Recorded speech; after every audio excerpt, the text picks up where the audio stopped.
Assalamualaikum warahmatullahi wabarakatuh. Nama saya Rizky Argostia dengan NIM 135 kelas G4 semester 2. Saya akan rangkuman materi sama pertemuan terakhir ini. Yang pertama ada kontrak kuliah yang berisi materi-materi kesehatan mental. Materi mata kuliah yang akan diajarkan yaitu penyesuaian pertumbuhan diri, teori-teori psikolog, pandangan tentang kesehatan mental, emosi, kepribadian yang sehat.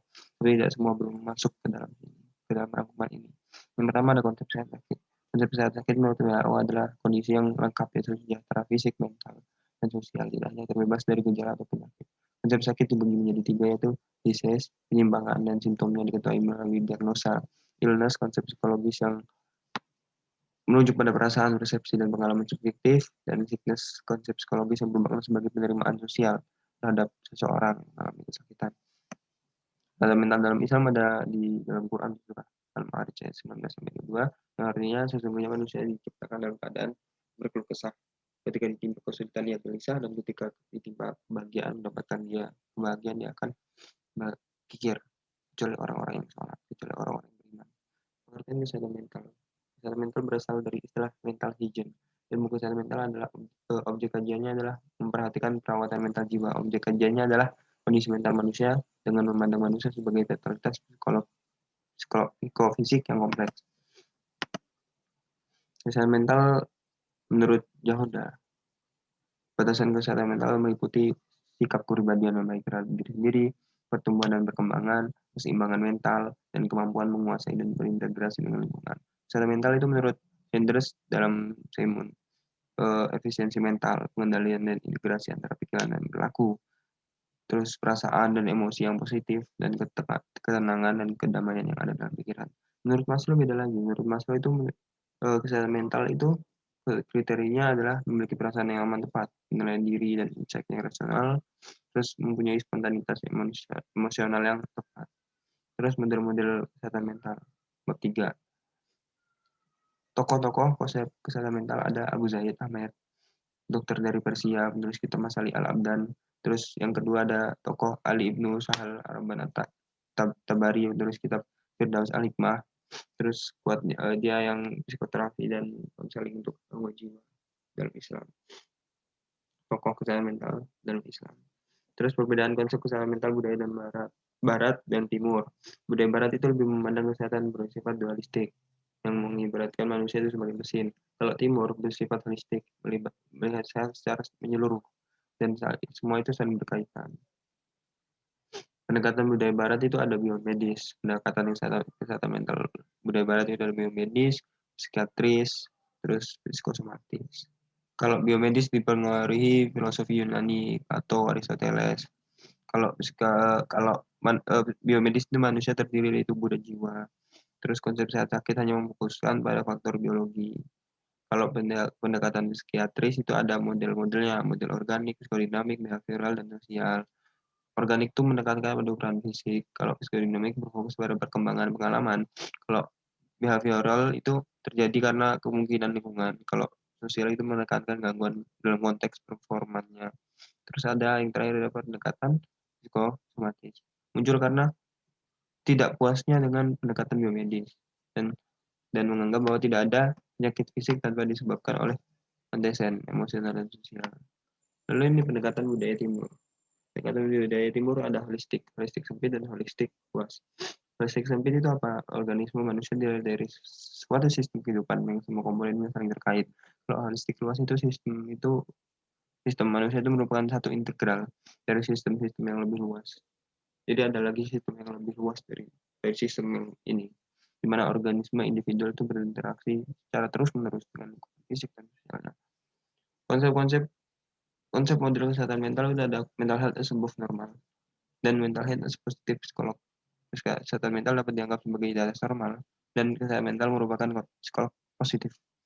Teori psikolog dan pandangan kesehatan mental. Menurut pendekatan analisis yang dibawa oleh Sigmund Freud. Sigmund Freud berasumsi bahwa energi penggerak awal manusia itu berasal dari diri dalam manusia sendiri dan letaknya jauh di alam sadar.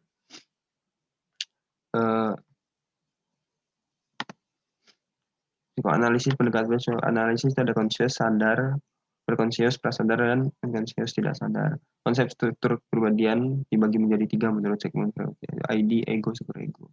Hubungannya apa? Hubungannya psikoanalisis dengan kesehatan mental. Kalau seseorang terlalu meneliti ID, superego tanpa disembangi oleh ego, maka ia tidak dapat membantu ID-nya untuk mendapatkan sesuatu. Maka akhirnya dia akan merasa bersalah kalau tidak dapat memenuhinya itu. Rasa bersalah ini akan menimbulkan eh, jika ditumpuk di timbun terlalu lama akan menimbulkan depresi. Lalu ada pendekatan humanistik. Pendekatan dalam pandangan humanistik, manusia itu bertanggung jawab terhadap hidupnya. Dan humanisme itu berfokus pada sifat-sifat yang positif dari seseorang. Hierarkinya kebutuhan manusia menurut Abraham Maslow dimulai dari dasar kebutuhan dasar, keamanan sosial, penghormatan, dan aktualisasi diri. Lalu hubungan teori humanistik dengan kesehatan mental apa? Hubungan itu mental yang sehat diperoleh oleh seseorang sebagai hasil dari sikap dan perilaku mereka sesuai dengan nilai-nilai dan pilihan hidup mereka sendiri. Pendekatan ketiga ada pendekatan perilaku behavioristik. Behaviorisme adalah bidang psikologi yang berfokus pada tingkah laku yang diamati dan dapat dilakukan untuk mengubah tingkah laku tersebut. Operant conditioning menurut P.F. Skinner. Individu memperoleh tingkah lakunya dari pengalaman. Terus Skinner berpendapat setiap suatu tindakan yang telah dibuat ada konsekuensinya. Lalu apa hubungan behavioristik dengan kesehatan mental? Behavioristik adalah perilaku manusia karena hasil dari belajar selama hidupnya. Perilaku yang mencerminkan mental yang sehat menurut behavioristik. Jika tidak dapat mengaplikasikan pengalamannya dalam masalah yang dihadapi dengan baik. Lalu ada penyesuaian dan pertumbuhan diri. Personal growth. Penyesuaian terbagi tiga komponen dasar: diri sendiri, orang lain, dan perubahan. Penyesuaian adalah variasi perubahan dalam perilaku yang diperlukan untuk memuaskan kebutuhan. Terus macam-macam penyesuaian diri ada penyesuaian diri dalam sosial, sekolah, perguruan tinggi, jabatan, dan perkawinan. Lalu beda dengan pertumbuhan diri. Pertumbuhan diri merupakan perubahan atau perkembangan adalah arah yang diharapkan yang diinginkan. Bertumbuh berarti penuh pemahaman, kompeten, dan penuh perhatian sama. Perubahan menuju pertumbuhan diri bervariasi tergantung kebutuhan, nilai-nilai yang dianut, perkembangan bersama. Perbedaannya nih dalam penyesuaian dan pertumbuhan diri ada. Penyesuaian diri itu berhubungan dengan lingkungan sekitar individu dan kestabilan dinilai lebih dibanding perubahan. Stabilan diri itu dinilai lebih daripada perubahan. Lalu individu itu bersifat reaktif. Kalau pertumbuhan diri itu apa? Pertumbuhan diri itu penekanannya pada individu. Setiap individu aku harus berubah seperti ini, seperti ini. Penekanannya terhadap individu sendiri masing-masing. Kuncinya adalah perubahan. Kalau tidak ada perubahan ya bukan pertumbuhan diri namanya. Terus individu bersifat aktif. Perubahan seseorang sebagai langkah aktualisasi diri. Dalam psikologi teori humanistik, setiap organisme itu menunjukkan kecenderungan untuk mengaktualisasi potensi-potensi dalam dirinya. Terus karakteristik individu dengan aktualisasi diri. Kriteria mengenai karakteristik individu dengan aktualisasi menurut Maslow adalah bebas dari neurosis dan dapat melakukan hal-hal terbaik yang mungkin dapat dilakukan dengan menggunakan bakat dan kekuatannya. Terus ciri-ciri individu yang mampu mengaktualisasi diri adalah individu yang bersifat persepsi realita, penerimaannya lebih baik terhadap diri sendiri maupun lingkungan, membutuhkan privasi dan kesenian, memiliki autonomi dan independensi, apresiasi terhadap masalah-masalah mendasar dalam kehidupan sehari-harinya itu sangatlah segar, sangatlah biasa-biasa ya, selalu berubah-ubah, selalu bahagia. Hanya mungkin ini hanya itu yang dapat saya rangkum. Kurang lebihnya mohon maaf. Assalamualaikum warahmatullahi wabarakatuh.